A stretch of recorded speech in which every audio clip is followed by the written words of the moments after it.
Hi, my name is Charlotte Finck. I'm a senior designer at store 1123. I am Red Can Color certified, and this is my audition to be an artistic educator for 2017. On my lovely model Crystal today, we are going to be doing a highlighting technique inspired by the makeup trend of contouring. So we're going to be hair contouring today. So Crystal here has a heart to round shaped face, mostly heart shaped though, which means that if you look at her here, her jawline comes to a point and then she's a little bit broader on the forehead. So what we're going to do is bring a point of light around the jawline, expand that out, draw attention to the jawline, and we're going to do some great face framing pieces to lengthen around the face, and then we're going to deepen through the root. Tilt your head down for me. We're going to deepen up here so that it shifts the focus away from that. The technique I'm going to use to achieve this look within the front lower quadrants, I'm going to do a diagonal back slices, a slice stitch to achieve more of a solid kind of weighted effect through the front, and that's going to be through right here. And then through the back, I'm just going to do a regular stitch, but also diagonal back as well, just through the back two quadrants, through the bottom. I want it to still be bright, but I don't want it to be sliced through the back because I want it to be a little bit softer through there. And then through the crown, I'm going to be doing pretty spaced out baby lights.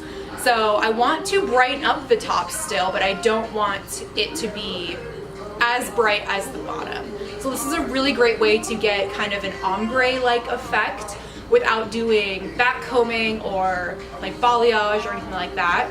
Now we're going to start on sectioning. Crystal here likes to part on the right, so I'm going to keep it there and I'm going to base my crown section off of that.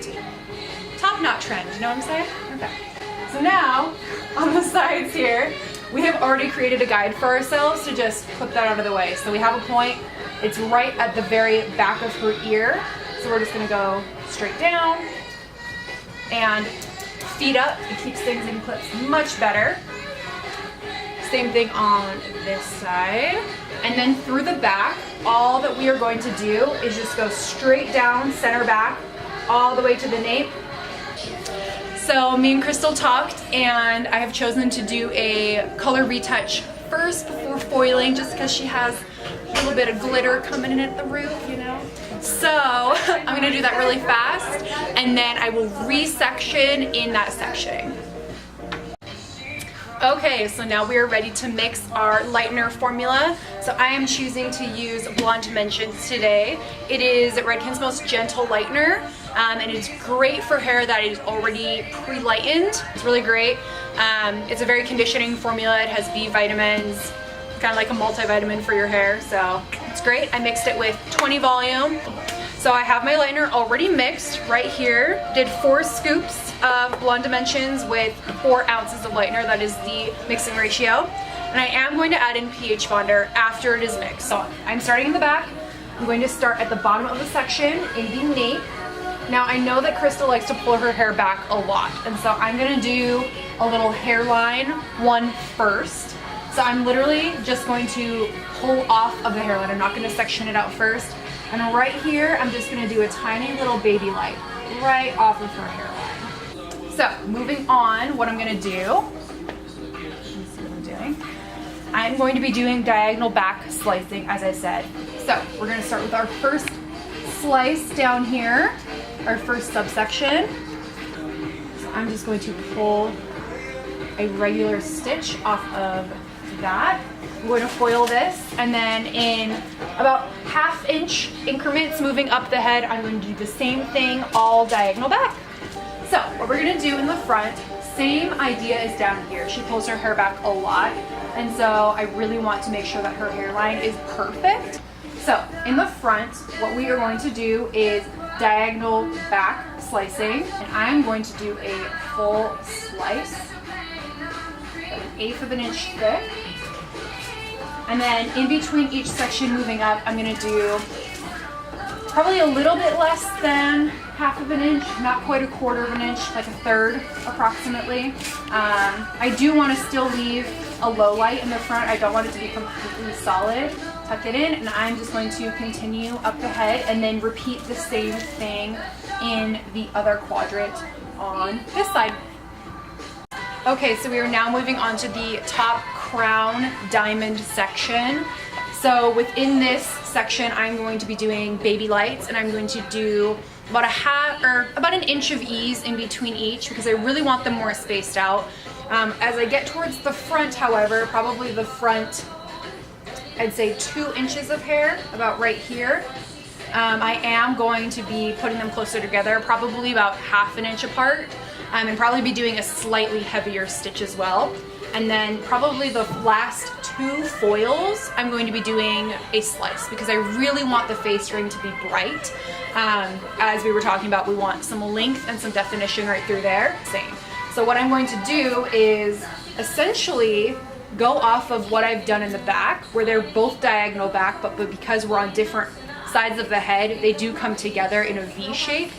So I'm basically going to mimic that. So our parting makes it really easy because we can just go off of the parting, and I'm going to alternate between each side. That was the last foil. We are now going to let Crystal process without heat until the desired level is reached. I'm shooting for about a level 8.5 to a 9. Some of her ends will probably be about a level 10. I try not to go too heavy on the ends though. Really just want to break up kind of through the zone 2 approximately. And then we will glaze her with the final color. These are the colors we are doing on her.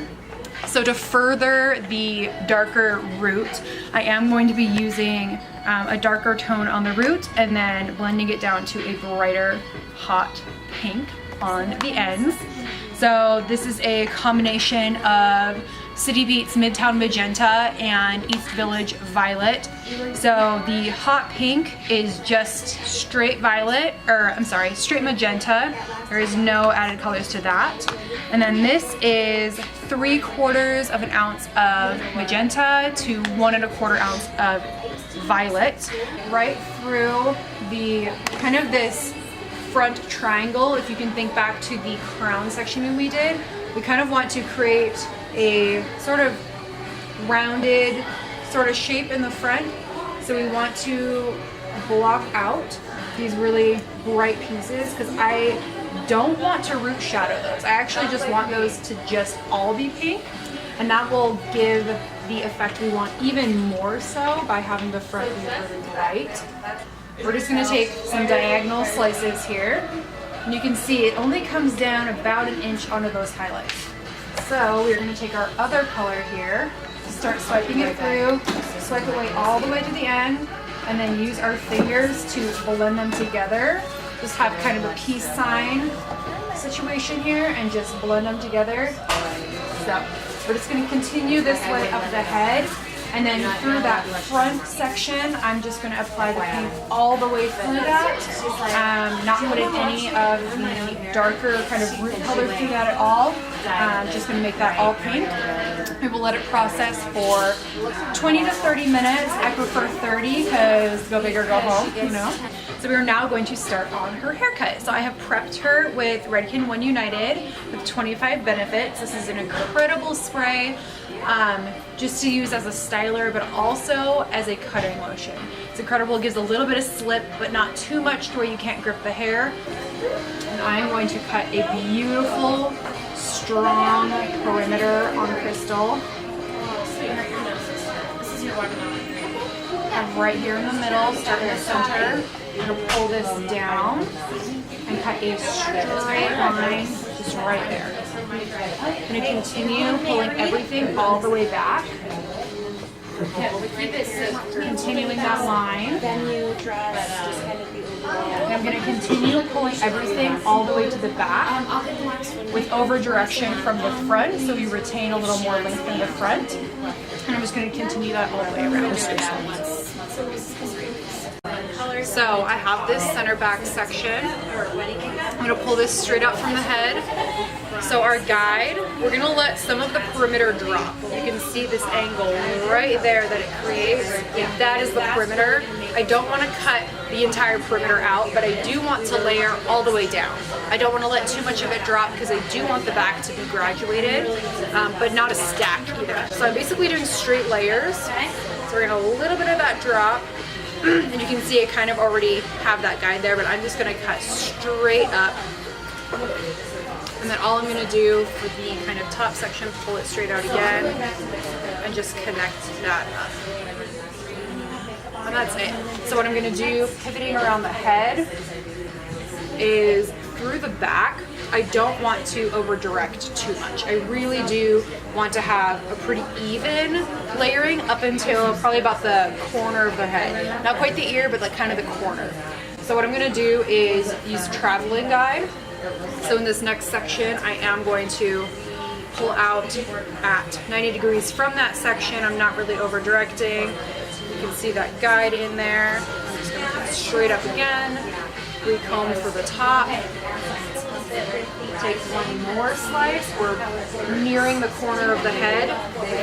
Same thing, traveling guide, pull it straight out. You can see our guide right there.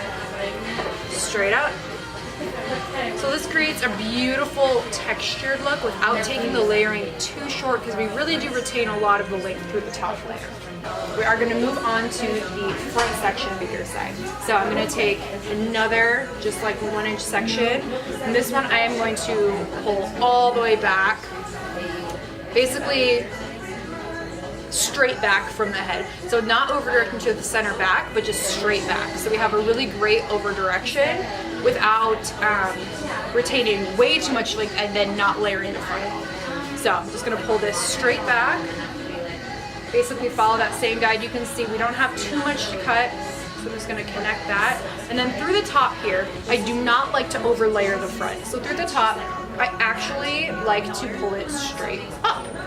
So that means that we almost have a traveling guide through the front, and it makes it a little bit softer by using, well, it's right in between scooping and swelling, right? Because it's 90 degrees from the head. So it tends to be a lot softer through those front layers. So again, I'm just gonna kind of softly point cut in there. Make sure nowhere's too heavy. We have our line, but it's nice and soft. Alright, so I just dried Crystal's hair, and I wanted to share what I used on her. So I started with Duo Shield 07 Color Protecting Gel Cream, because we just did a whole lot of color on her, so I want to protect it. As well as it does provide some really great shine and smoothness without being too heavy again. So use that on her firstly. And then on the root, I used Aerate 08 All Over Bodifying Cream Mousse. I love this for the root for somebody who wants volume without having that gritty feeling that sometimes can come with stronger root mousses. And then halfway through blow drying, before I switch to a round brush, because I like to rough dry first, I then put on Diamond Oil Glow Dry, which is my favorite oil, and I love putting it on halfway dried hair because it is so lightweight, and if you put it on super damp hair, it tends to not be strong enough because it is so lightweight. So giving it a chance to be not diluted by putting it on halfway dried hair is the best way that I have found to use it. So for the finished style, I'm going to curl Crystal's hair. I'm going to be using Iron Shape 11, which is a heat protectant with some curl memory as well.